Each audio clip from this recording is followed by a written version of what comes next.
Emotional self-sabotage is one of the most painful psychological patterns, because the person creating the obstacles is often the same person desperately wanting a better life. It happens when your own fears, insecurities, or unresolved wounds quietly influence your choices, until you begin destroying opportunities that could have brought you happiness, connection, or growth. You may desperately want a healthy relationship, yet become distant the moment someone genuinely cares about you. You may dream of success, yet procrastinate when the opportunity finally arrives. You may want peace, yet repeatedly return to situations that keep you emotionally exhausted because familiar pain feels safer than unfamiliar happiness. At first, these behaviors can seem like random mistakes, but repeated patterns reveal something deeper. You might reject compliments because accepting them feels uncomfortable, create unnecessary arguments when relationships become stable, abandon goals when progress begins, or convince yourself that you are not ready, even when you have prepared for years. Sometimes self-sabotage appears as perfectionism,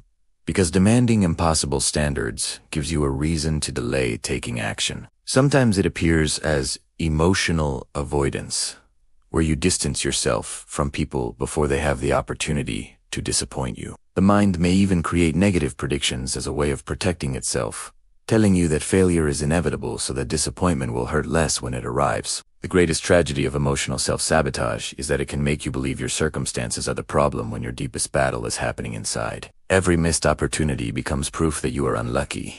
Every failed relationship confirms that love never works, and every unfinished dream becomes another reason to doubt yourself. Recognizing these signs is not about blaming yourself for your struggles, because self-sabotage often develops as a protective response to earlier emotional experiences. Your mind may be trying to protect you from rejection, failure, vulnerability, or disappointment using strategies that once helped you survive. Healing begins when you become curious about your patterns instead of attacking yourself for having them. Ask what you are afraid might happen if you actually succeed, if someone truly loves you, or if you finally become the person you have imagined. The answers may reveal fears that have been controlling your decisions for years. Real growth begins when you stop confusing familiarity with safety. You do not have to destroy what you want simply because part of you is afraid of losing it. Sometimes the bravest decision is to remain present when your instincts tell you to run.